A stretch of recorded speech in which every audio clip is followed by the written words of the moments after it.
Estamos hoy en la ciudad de Barranquilla, hemos estado no solamente participando en encuentros de reactivación económica, de proyectos que son trascendentales para la generación de empleo, para la equidad, sino que también hemos estado monitoreando los principales indicadores de la pandemia. Y yo debo destacar que tanto la ciudad de Barranquilla como el departamento del Atlántico han tenido un excelente comportamiento a lo largo de la pandemia. Han enfrentado momentos de picos severos, pero lo hicieron con una conciencia de control puntual, focalizado, aumentando las pruebas, aumentando la capacidad de las unidades de cuidado intensivo. Y justamente para hablar sobre el comportamiento que ha tenido la pandemia en el departamento del Atlántico y Barranquilla, me acompaña el señor ministro de Salud, Fernando Ruiz, desde la ciudad de Bogotá. Y yo quisiera, ministro, que hagamos referencia a ese comportamiento que ha venido haciendo el departamento y la ciudad, que pasaron por momentos muy difíciles, pero que después han tenido una caída progresiva y han logrado tener control epidemiológico y al mismo tiempo lograr importantes resultados de reactivación económica. A mí me gustaría que hiciéramos referencia a ese comportamiento, pero también hablemos de lo que nos arroja el estudio de cero prevalencia en lo que tiene que ver con el departamento del Atlántico y con Barranquilla, que es una muy buena aproximación frente al comportamiento esperado o al que podemos esperar en las próximas semanas y meses. Y también un mensaje muy importante, ministro. Hablemos de la resolución que por instrucciones mías ha sacado hoy el Ministerio de Salud, que la hemos trabajado con usted, para que en los lugares de alta afectación tomemos medidas restrictivas sobre la comercialización de bebidas alcohólicas en espacios como bares y restaurantes, y adicionalmente otras medidas de restricción a la movilidad que deben operar en caso de un aumento de casos. Lo escuchamos, ministro Fernando Ruiz. Sí, señor presidente, un saludo para usted, para todos los colombianos, para la población del Atlántico.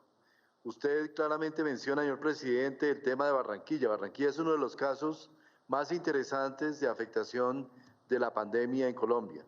Recordemos que Barranquilla fue la segunda ciudad de alta afectación después de Leticia en cuanto al número de casos confirmados. La primera curva epidémica de la ciudad ocurrió entre finales de mayo y comienzos de agosto, con un pico que ocurrió exactamente el 25 de junio, en los cuales fueron confirmados 965 casos. Después de esto, la ciudad ha venido en un descenso sostenido, mantenido durante los meses siguientes. En los últimos 4 meses, Barranquilla ha tenido cerca de 30 días en fechas no consecutivas sin fallecimientos, por ejemplo, y Barranquilla ha podido hacer hasta ahora una reactivación importante en lo que tiene que ver con todas las actividades económicas.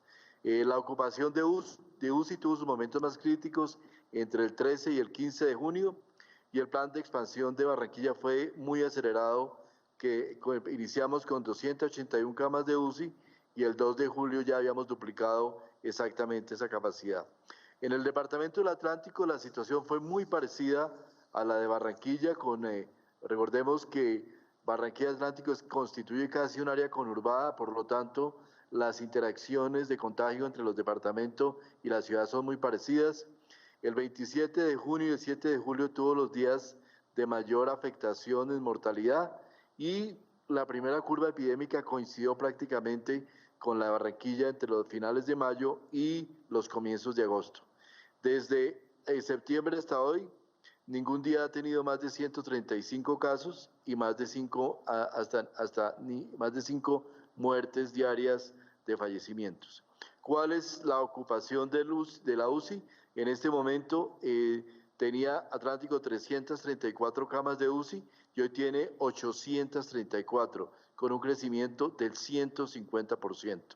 Al día de hoy, los números de vigilancia epidemiológica señalan que hemos tenido en Atlántico 34.200 casos confirmados, con una tasa de 2.368 casos por 100.000 habitantes, y en general el gobierno nacional permitió una expansión en el departamento del Atlántico con el aporte de 88 ventiladores y 161 ventiladores en Barranquilla. Esto es una situación que nos muestra cómo el departamento y la ciudad han tenido el transcurso de la epidemia, pero también nos indica que evidentemente todavía tenemos una población importante que podría ser afectada, por lo tanto las medidas deben mantenerse con todo igual que en el resto del país, con uso del tapabocas, con todo lo que implica el manejo consciente del autocuidado dentro de la pandemia. Presidente, quisiera presentar un video que tenemos sobre la cero prevalencia que podríamos pasar a continuación. El COVID-19 es una enfermedad que cursa asintomática en muchas ocasiones. Esto significa que una parte de la población pudo haber tenido la infección sin haberse dado cuenta. Para saber realmente qué proporción se ha infectado por SARS-CoV-2, desde el mes de abril, el Instituto Nacional de Salud viene liderando un estudio de cero prevalencia en 10 ciudades colombianas. Los estudios de cero prevalencia permiten determinar la presencia de anticuerpos producidos por diversas infecciones. En este caso se llevó a cabo para determinar el porcentaje de la población que se infectó por el virus del SARS-CoV-2 causante del COVID-19. El estudio, que cuenta con el apoyo de 9 instituciones académicas, se ha venido haciendo a partir de muestras de sangre, donde se encuentran los anticuerpos que son medidos mediante una técnica conocida como quimioluminiscencia. Esta prueba detecta el 86% de las personas que tuvieron el virus. Con el apoyo del Departamento Administrativo Nacional de Estadística, se seleccionó una muestra representativa de personas en cada ciudad. Diversos equipos conformados por trabajadores de las Secretarías de Salud y del Instituto Nacional de Salud se desplegaron por las ciudades para tomar las muestras y encuestar a las personas sobre aspectos demográficos y factores de riesgo. De las 10 ciudades seleccionadas, 3 de ellas, Leticia, Barranquilla y Medellín, ya tienen sus primeros resultados. Si nos cuidamos, avanzamos. Ministro Fernando, estos estudios de cero prevalencia que muestran además el alcance de contagio que ha podido tener el virus en un punto geográfico, cuando llegamos a niveles como los que se registraron en la ciudad de Barranquilla o en el departamento del Atlántico, ¿qué significa esto para el comportamiento de la pandemia que se puede esperar en las semanas y meses subsiguientes? Y lo otro, yo quiero también que hagamos referencia a los lugares donde estamos viendo un aumento de casos, donde se están tomando también medidas restrictivas a partir de la resolución emitida por el Ministerio de Salud. Ministro. Sí, señor presidente, evidentemente tenemos los estudios de seroprevalencia. ¿Por qué se hacen?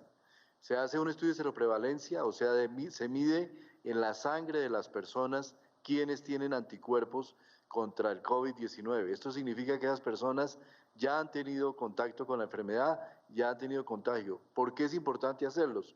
Simple y llanamente porque resulta que tenemos en el COVID cerca de un 80% de personas que sufren el COVID, pero no tienen ningún síntoma o síntomas muy leves que se parecen más a un resfriado. Por esa razón, para saber cuál es la extensión de la afectación, se hacen ese tipo de estudios de cero prevalencia.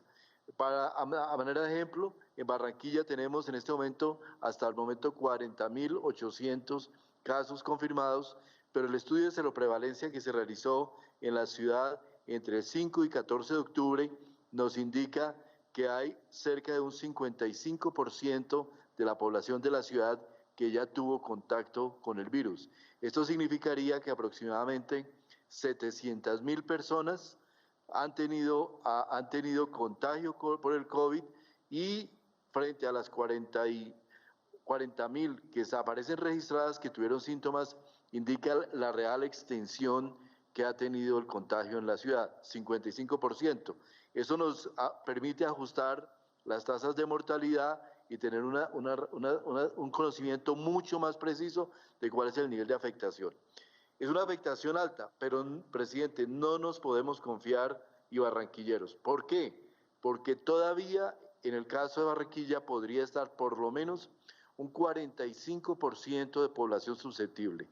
Si nos descuidamos, si nos aglomeramos, si nos acercamos, si no usamos tapabocas, esas personas podrían contagiarse, y esto es especialmente sensible en estos días de Navidad, donde especialmente vamos a tener reuniones que podemos aglomerar personas que no han tenido contacto, y aun cuando sean familiares, poder incrementar de manera sustancial el contagio, no solo en Barranquilla, sino en todo Colombia. Por esa razón, nosotros hemos tomado, y en vista de la del número, de la positividad que estamos alcanzando en este momento en Colombia en las pruebas de PCR, en conjunto con el Comité Asesor y el Instituto Nacional de Salud. Hemos tomado la decisión de limitar de alguna manera la posibilidad de tener mayor contagio con acciones específicas sobre bares, limitando la hora de acceso a los bares y la hora de cierre de bares para poder reducir la posibilidad de contagio en las ciudades que son las que tienen la mayor afectación.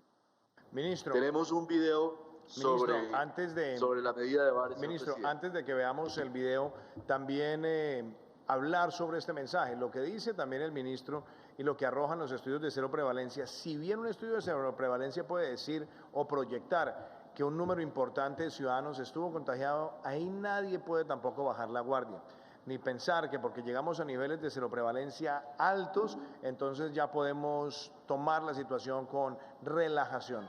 Aquí nadie puede dejar ni de usar el tapabocas, ni entender que hay que seguir los protocolos de bioseguridad, ni evitar las aglomeraciones. Ese mensaje es muy importante.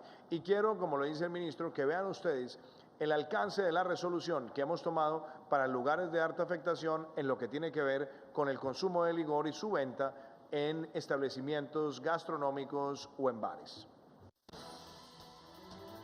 A través de una nueva circular, los ministerios del Interior y de Salud solicitaron a alcaldes y a gobernadores del país adoptar medidas sanitarias en cuanto a los pilotos de bares y venta de licor en establecimientos públicos en estas fiestas de Navidad y de fin de año. En los municipios donde se registre una disponibilidad de las unidades de cuidado intensivo menor al 30%, los pilotos de consumo de licor en bares y restaurantes se limitará hasta las 10 de la noche, hasta tanto persista esta situación. De igual forma, la circular señala que en los municipios donde la curva epidemiológica vaya en ascenso, las autoridades locales decidirán si reducen este horario y para ello deberán solicitar la autorización respectiva al Ministerio del Interior. De acuerdo con las medidas del Gobierno Nacional, la aprobación de los pilotos estará sujeta al estricto protocolo de bioseguridad contenido en la resolución 1569 del año 2020. En esta primera fase se recomienda autorizar pilotos en los establecimientos que puedan operar en terrazas y espacios ventilados. De no cumplir con esta condición, se recomienda no permitir un aforo mayor al 35%. Los pilotos podrán ser suspendidos si se comprueban los incumplimientos a los protocolos de bioseguridad.